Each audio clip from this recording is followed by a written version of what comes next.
Welcome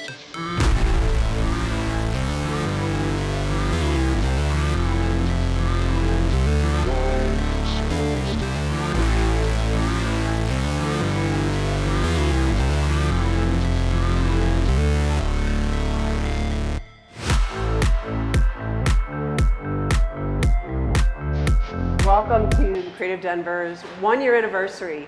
I'm totally thrilled to be here. Actually, that's not 100% accurate. I am feeling full body terror right now.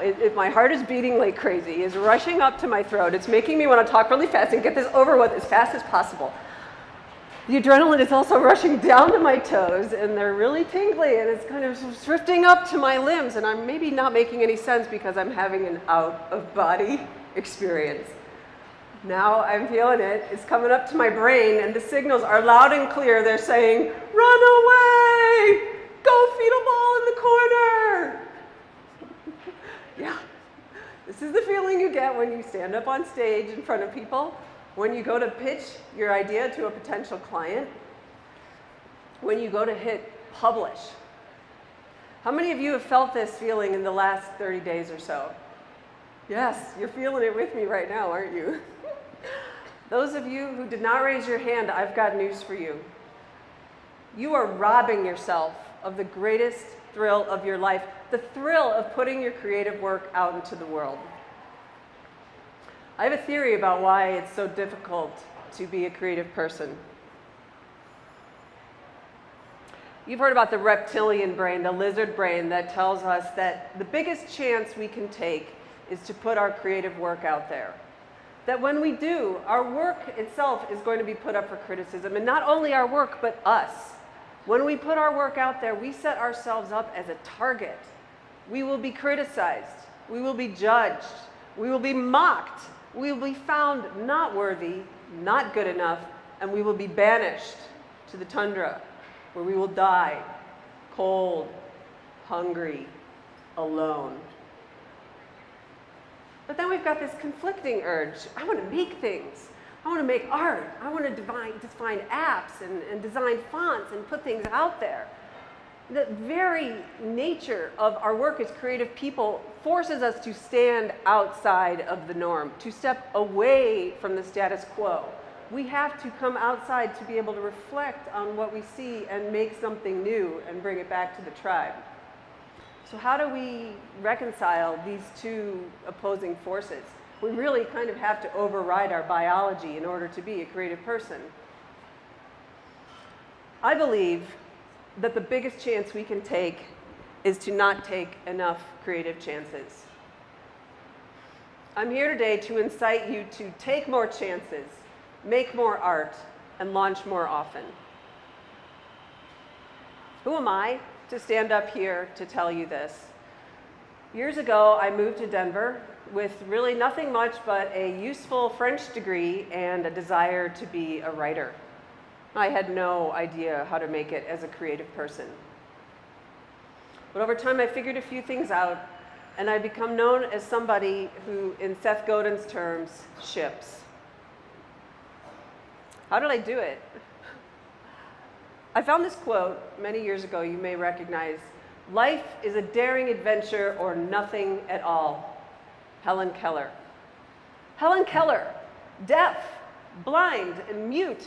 If she thought that life was a daring adventure and had that perspective and went on to become an influential activist and author and speaker, if she could think that life was a daring adventure, I better pony up my courage and make my life a creative adventure.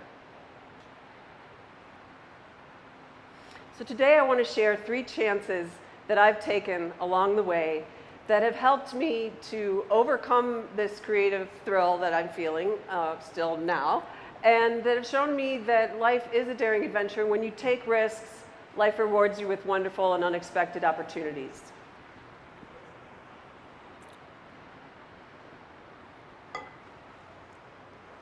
Chance number 1, go location independent in Europe. One night, I'm hanging out on the couch reading The 4-Hour Workweek by Tim Ferriss. And by the time I get to the end of the book, I am so pumped up. I can do this. I'm going to live my dream of going and living in Europe, and I'm just going to do it. I'm going to make it happen. So pumped up by this enthusiasm, I begin planning. If you're like me, you really love planning. You love strategizing. You love hanging out behind the scenes, putting everything together and figuring things out. Well, that was fun for about the first 5 months. And then came the month before my departure. I started packing. I went from this, my office, to this, which is one carry-on and an office that fit into a duffel bag. What I didn't get rid of, I stored. I also got creative, and I made 100 travel shrines, which I sold. These funded my plane ticket to Italy, and I also loaned 20% of the profits to women entrepreneurs around the world through Kiva. Just a side note on that, the money has been reloaned 35 times for a total of $1,300. So it's all feeling good, it's all fun. And then the month before the trip, the month of full body terror. I'm thinking this is a really bad idea. I have no idea why I'm going to leave my cozy, safe life in Boulder. What is waiting for me out there in the world? I should just stay home. This is what the reptilian brain is saying. Just stay home. Stay safe. Stay small. Luckily, I had bought in some social accountability. I'd started a blog because I wanted to show the world that when you take big leaps, the world meets you with great rewards. I had to go. I'd also gotten rid of my apartment. I'd arranged for cat care. And I realized that Helen Keller's quote, Helen Keller's model of life as a daring adventure was going to have the deciding vote for me. So I got on a plane with my full body terror and I headed to Italy. The plan was to live in Florence, study Italian, and travel around Europe on the weekends and enjoy my life as a daring adventure fueled by lots of gelato. Because that's the way to go. Did not work out that way at all. I went to Milan, and then after a few days there recuperating from jet lag, I went to Lisbon because I'd heard that Portugal was cheap and it was a great place, and I had a feeling that I would fall in love with Lisbon. It seemed like a really beautiful place. Well, I was only there for a matter of days before I met a hot rock climbing software engineer, because I had to leave Boulder to find one of those.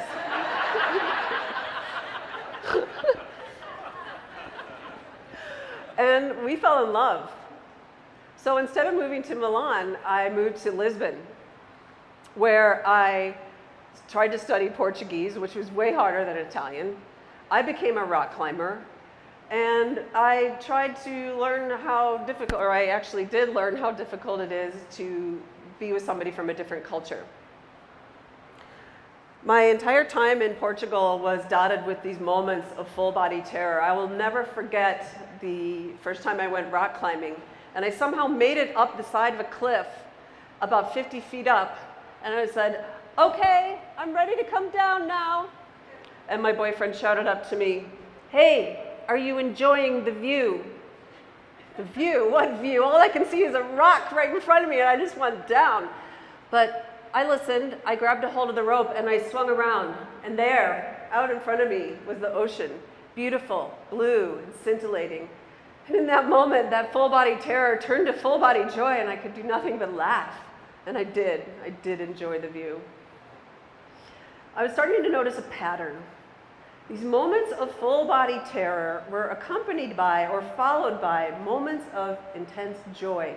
The most meaningful and memorable moments of my life were brought on by these moments of full-body terror. So instead of avoiding them, maybe they were something I should pay attention to. Like all only partially good things, our relationship ended. It's fall 2008. I'm not really ready to return to the US. The worldwide economy is tanking. So I decided to go nomad and travel around Europe. I was fortunate enough to have some house sitting gigs in the south of France and speaking gigs in London, Belgium, Italy, and Panama. I know, Panama. It's not in Europe, but I made it over there and back. So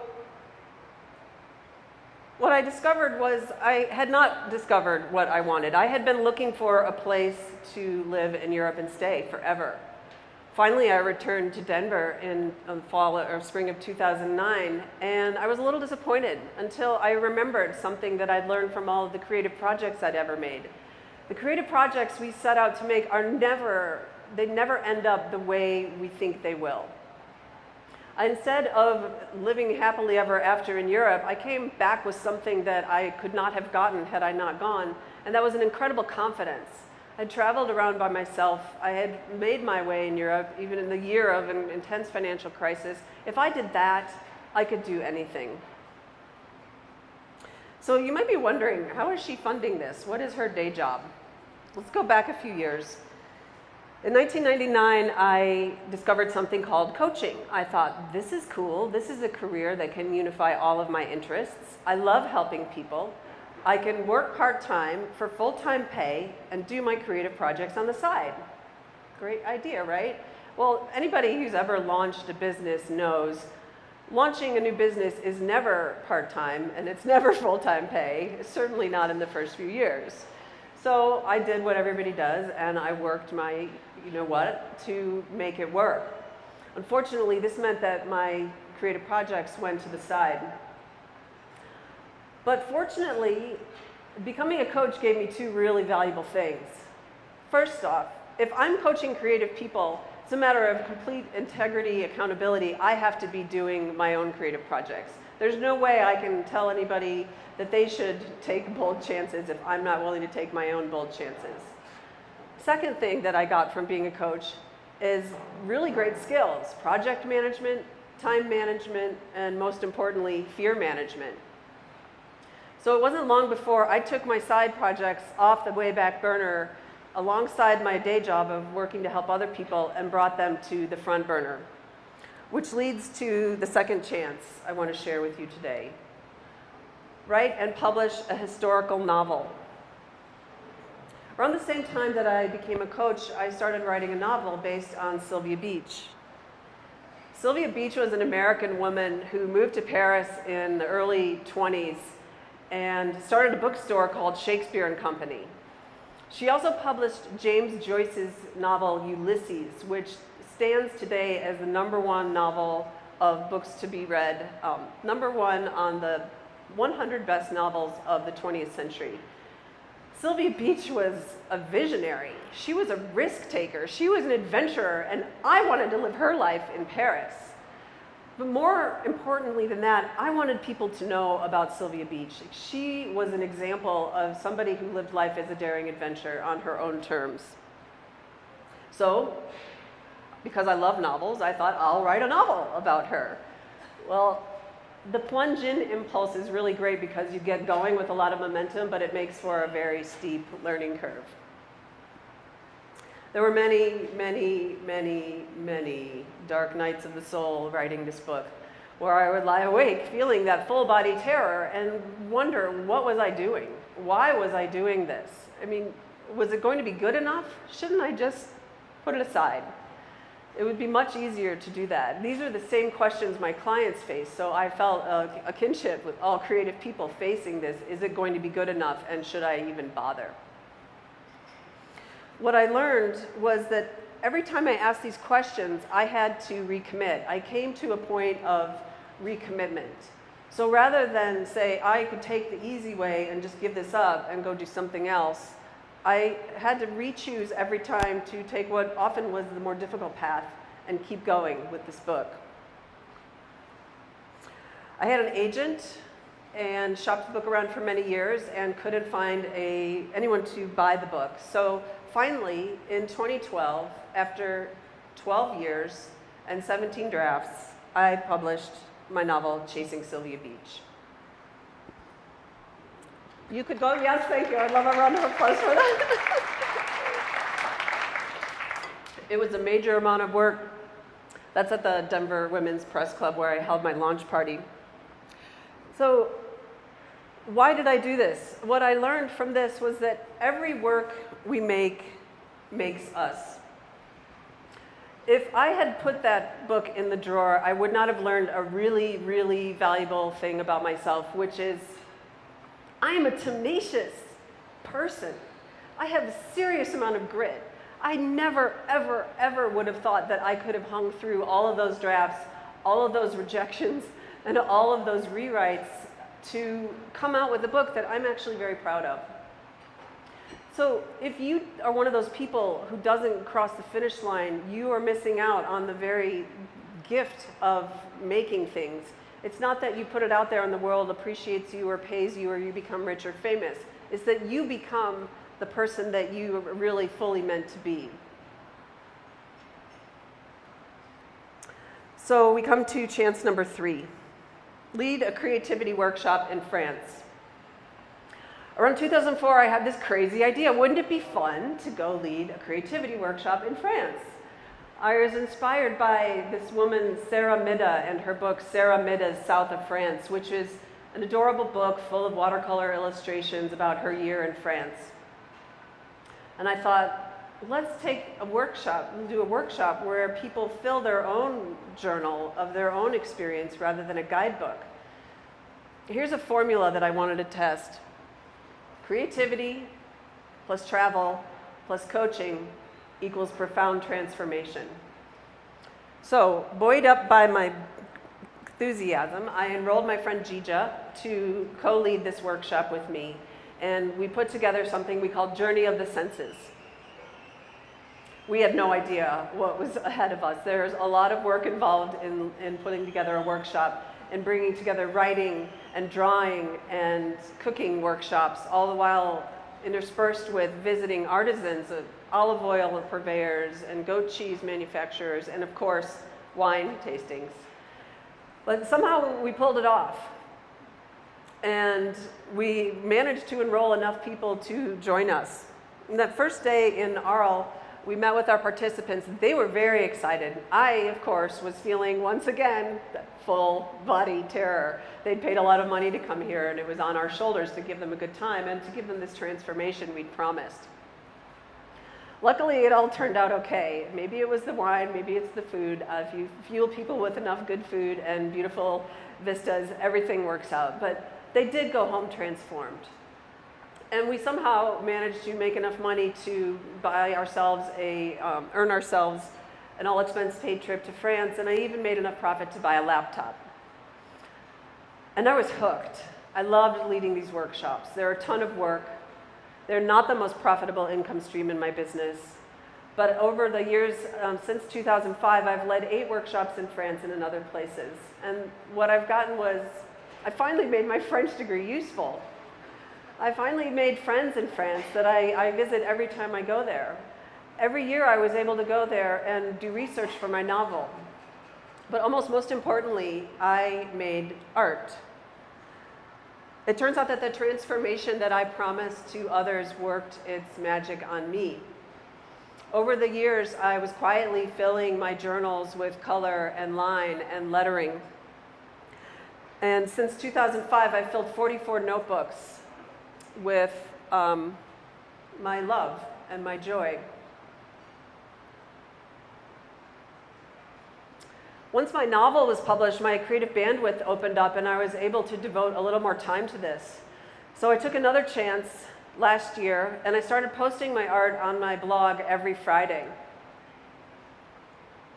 The response was amazing and incredibly encouraging, and I had no idea the impact of my art on other people. They responded with things that I felt like the joy and the playfulness that I was feeling when I was creating was what they were feeling when they looked at it. This was a huge gift, and it encouraged me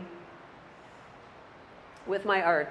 And just last month, I made this commitment to take a chance and go pro with my art. It was totally scary to do that, and it's actually really scary to stand here now telling you this. But since I made that decision, I have felt so much joy and excitement on a daily basis. And not only that, I've even gotten paid illustration jobs.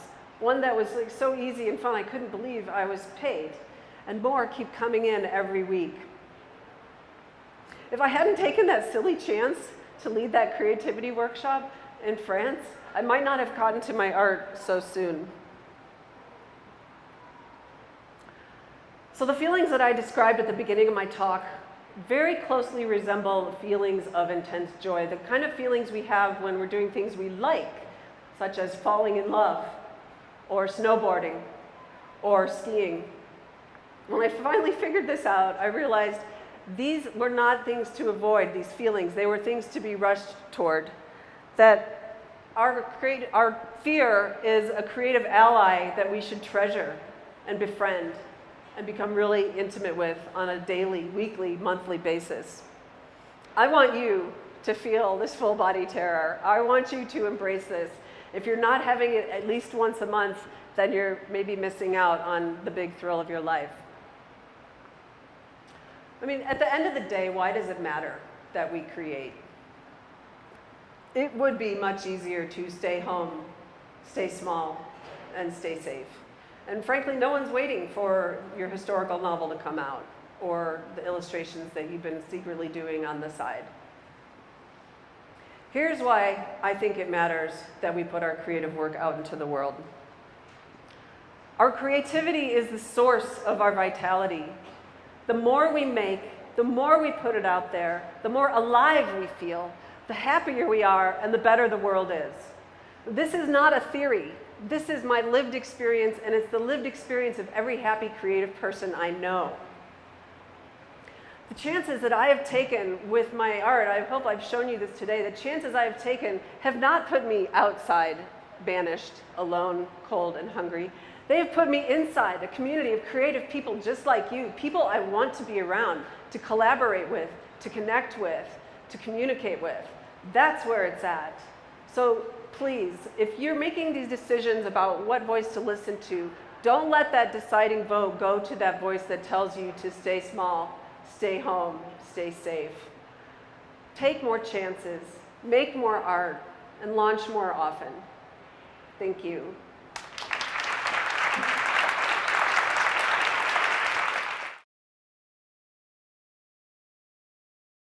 I put up a website, cynthiamorrisart.com, which is now mostly just my Instagram feed. And I started focusing my Instagram feed on just my art. So if you follow me on Instagram, Cynthia Morris, you'll see just my art. And I'm working to get my website even more up. And also learning licensing, because I had a new gig. I had to learn what licensing contracts look like. That was pretty pro.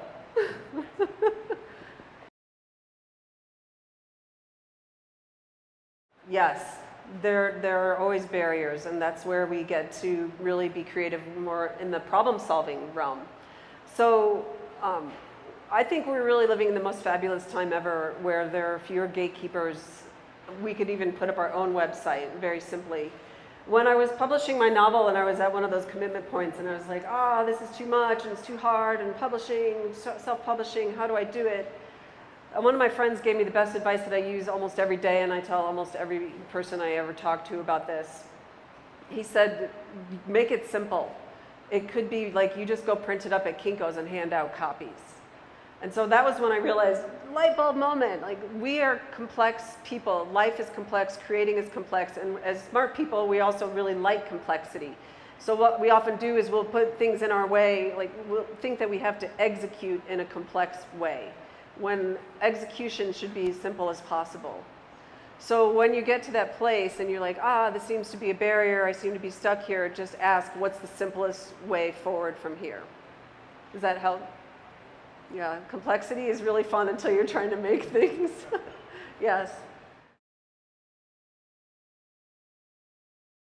That's a great question. So basically, how do I make it happen? How do I structure my days so I make sure creativity happens?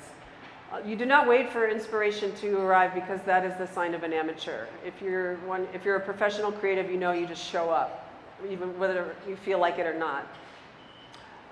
So I use a lot of different structures. I mentioned the social accountability of having a blog. For instance, this month is NaNoWriMo, National Novel Writing Month, and I've been wanting to write a sexy novel about that time in Portugal. So I'm never going to want to do that, really. It's always one of those things, oh, someday I'm going to write a sexy novel about Portugal. And I said, you know what, I'm sick of saying that. Let's just do NaNoWriMo, even though this month is incredibly full. So every day I spend 45 minutes and I crank out some words on that. The other kind of social accountability, on my Instagram feed, I follow artists and designers and illustrators, and they're putting stuff out every day. And that really motivates me because I don't want to be left behind. I don't want to be showing pictures of dogs. I want to be showing pictures of my art. So that motivates me. But I also batch my work and my time. My coaching work is really focused in a couple of weeks of the month, and the business work that I do for Original Impulse is very focused. And then on the later part of the week and alternate weeks, that's when I get to focus a little bit more on my art making. So batching your time, hanging around with other creative people who just inspire you, and then knowing that you're never really going to feel like it. I did not feel like writing yesterday. I didn't really feel like coming today. Seriously.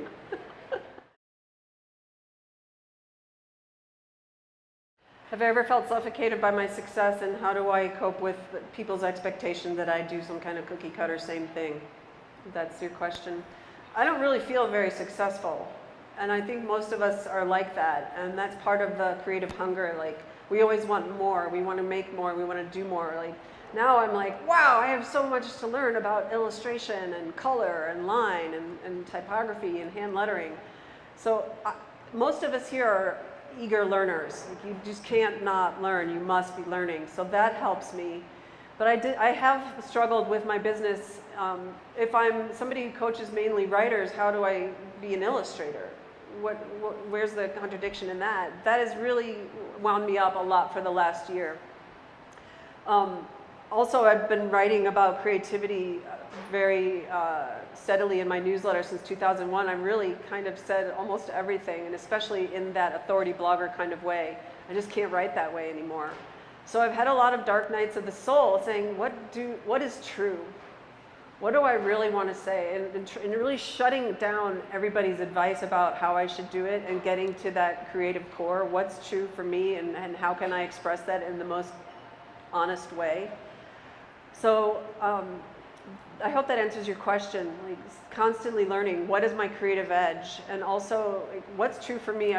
You might all know this resource, but Hugh MacLeod of Gaping Void, gapingvoid.com. His book, Ignore Everybody, 37 Keys to Creativity, is one of the best books for people like us ever. I read that on the regular, and it always, like, the first one's like, ignore everybody. You really have to tune into your original impulse in order to stay fresh. It's called Ignore Everybody, 37 Keys to Creative Success. Hugh MacLeod, gapingvoid.com. You can also, he's published it for free as a PDF as well. It's called something different. How do you build community? Going to events like this is a great way to build community. I think really having a blend of in-person connections makes it real, and then online connecting. And looking for people who are doing the kind of thing I want to do. Those are my lead dogs, and I follow them, and I follow people they follow, and I learn from them. Taking big risks. RJ mentioned in my bio the Good Life Project, and as Jonathan Fields, he's an entrepreneur, and he launched an immersion program a couple of years ago. And I thought, I want to do that program because I want to have a good life and work hard. I don't want to just work hard. And so I took a huge leap for that. It was an enormously expensive program, and I had no idea whether it was going to give me what I wanted. It turns out it gave me a lot more than what I wanted, and one of the main things was a creative community.